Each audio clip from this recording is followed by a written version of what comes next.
Hello friends, Satya study junction में आपका स्वागत है। और आज मैं आपके लिए केस डिस्कशन लेकर आई हूँ। फर्स्ट ईयर सेकेंड सेमेस्टर का केस है कोड ऑफ क्रिमिनल प्रोसीजर 1973, दंड प्रक्रिया संहिता 1973। अब नाम बदल कर हो गया है भारतीय नागरिक सुरक्षा संहिता।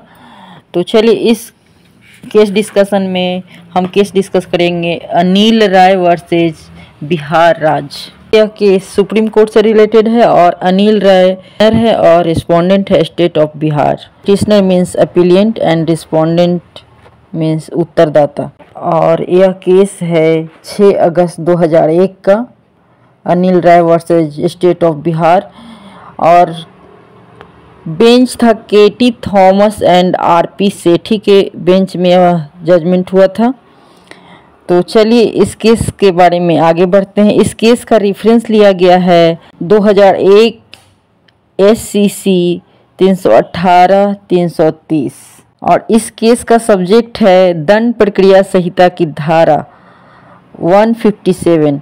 तो फ्रेंड 157 जो धारा है दंड प्रक्रिया संहिता का, उसमें इन्वेस्टिगेट करने के इन्वेस्टिगेशन से रिलेटेड है।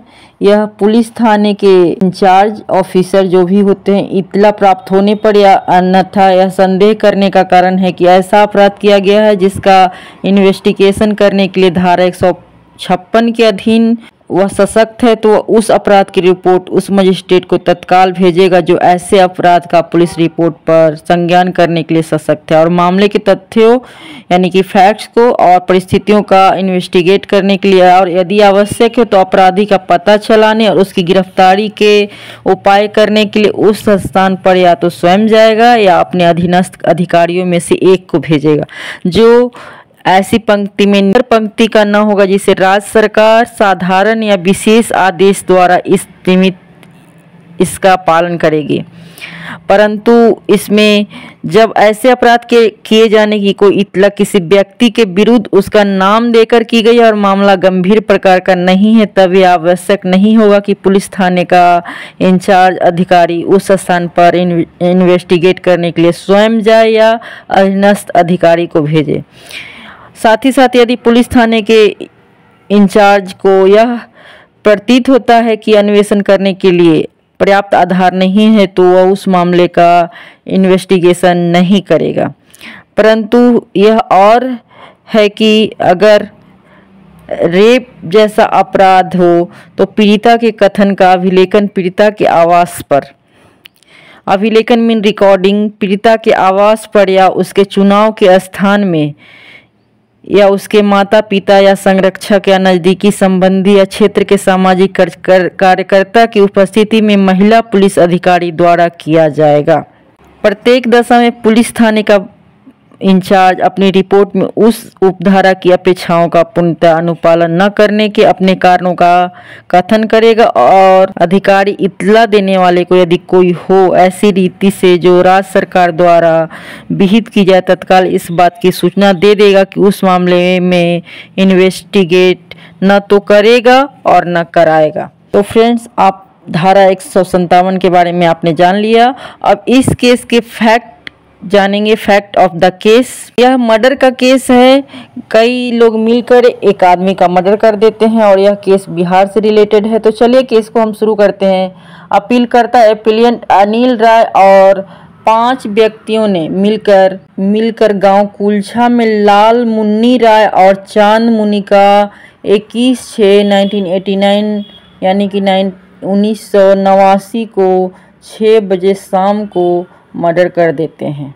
मरने वाले दोनों भाई थे और दोनों की अभियुक्त के साथ दुश्मनी थी। दोनों मरने वाले जवाहर रोजगार योजना के अंतर्गत पंचायत भवन में हुई सभा से लौट रहे थे, तभी अपराधी जो कि बंदूक और राइफल से लैस थे मृतकों को उनके घर से कुछ दूरी पर ही पकड़कर गोली मार देते हैं, पकड़ लेते हैं। और जैसे ही उनको पकड़ते हैं उन्होंने हल्ला मचाते हैं, जिससे कुछ व्यक्ति सामने आते हैं और देखते हैं कि अभियुक्त गुनों ने मुन्नी लाल को घेर रखा था तथा मुन्नी लाल भागने की कोशिश कर रहा था। तभी अविनाश चंद्र राय जो कि एक अभियुक्त रहता है, उस पर अपनी राइफल से गोली चला देता है। उसकी गोली से मुन्नीलाल की वहीं पे मौके पर ही मौत हो जाती है और सुभाष चंद्र, जो कि एक अभियुक्त है, ने चांद मुन्नी पर से गोली चलाता है और उसकी भी वहीं मौके पर ही मौत हो जाती है। उसने कुटुंब के सदस्यों पर भी गोली चलाई, परंतु उन्हें चोट नहीं आई। 3 अभियुक्त घटना घटित होने के बाद घटना स्थल से फरार हो जाते हैं। की दूरी पर पुलिस स्टेशन घटना स्थल से आधा किलोमीटर की दूरी पर था, जो कि जहां पर पुलिस कर्मचारियों ने गोली की आवाज़ सुनी और घटना स्थल पर उपस्थित हो गए। घटना स्थल पर मृतक की पत्नी हौसिला देवी रो रही थी और अभियुक्तगण एवं उसके पुलिस के मध्य गोलियों का। इंस्पेक्टर घटनास्थल पर पुलिस फोर्स के साथ पहुंचा। तलाशी पर अनिल राय अविनाश चंद्र के घर में घुसा पाया गया तथा उनसे राइफल तथा बंदूकों की बरामदगी हुई। उनको गिरफ्तार कर लिया गया। सभी अभियुक्तों को पुलिस ने भारतीय दंड संहिता की धारा 302, 149 तथा आर्म्स एक्ट की धारा 27 के अंतर्गत चालान किया। फ्रेंड्स, भारतीय दंड संहिता के अनुसार धारा 302 के बारे में तो आप जानते ही होंगे और नहीं भी जानते होंगे तो चलिए मैं डिस्कस कर देती हूँ। 302 हत्या के लिए दंड देने के लिए धारा है। भारतीय दंड संहिता के अनुसार तो कोई भी हत्या करता है या मर्डर करता है वह मृत्यु या आजीवन कारावास से दंडित किया जाएगा और जुर्माने से भी दंडनीय होगा। साथ ही धारा 149 जो है भारतीय दंड संहिता का धारा 149 विधि विरुद्ध जमाव का प्रत्येक सदस्य, विधि विरुद्ध जमाव मतलब बिना मतलब का बहुत सारे लोग खड़े हैं, जमा हैं, सामान्य उद्देश्य को अग्रसर करने के लिए किए गए अपराध का दोषी। इसके अनुसार यदि विधि विरुद्ध जमाव के किसी सदस्य द्वारा उस जमाव के सामान्य उद्देश्य को अग्रसर करने में अपराध किया जाता है या कोई ऐसा अपराध किया जाता है जिसका किया जाना उस जमाव के सदस्य उस उद्देश्य को अग्रसर करने में बाप जानते थे, तो हर व्यक्ति जो उस अपराध के किए जाने के समय उस जमाव का सदस्य है उस अपराध का दोषी होगा। मतलब वहाँ पे जो खड़ी भीड़ होगी, जितने मेंबर्स वहाँ भीड़ में होंगे वो सभी दोषी पाए जाएंगे। साथ ही साथ धारा 27, 49 तथा आर्म्स एक्ट की धारा 27 के अंतर्गत चालान किया। इस मामले में ट्रायल कोर्ट ने अपना फैसला सुनाया। धारा 302 तथा 149 एवं धारा 27 के अंतर्गत सेशन कोर्ट के जज ने आजीवन कारावास की सजा सुनाई और यह केस हाई कोर्ट में जाने के बाद यह केस अभियुक्तों ने उच्च न्यायालय में अपील प्रस्तुत किया और उच्च न्यायालय ने इस अपील को निरस्त कर दिया। सुप्रीम कोर्ट में यह केस जाने के बाद इस मामले में उच्चतम न्यायालय के समक्ष यह प्रश्न था कि क्या दंड प्रक्रिया संहिता की धारा 157 के अंतर्गत मजिस्ट्रेट को भेजी जाने वाली रिपोर्ट में विलंब अभियोजन पर विपरीत प्रभाव पड़ता है।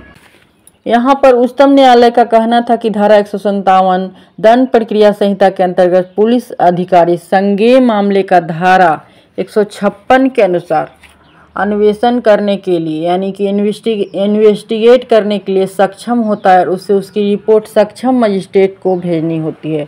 रिपोर्ट में विलंब अभियोजन पर कोई विपरीत प्रभाव नहीं डालता है, परंतु विलंब का उचित कारण होना चाहिए।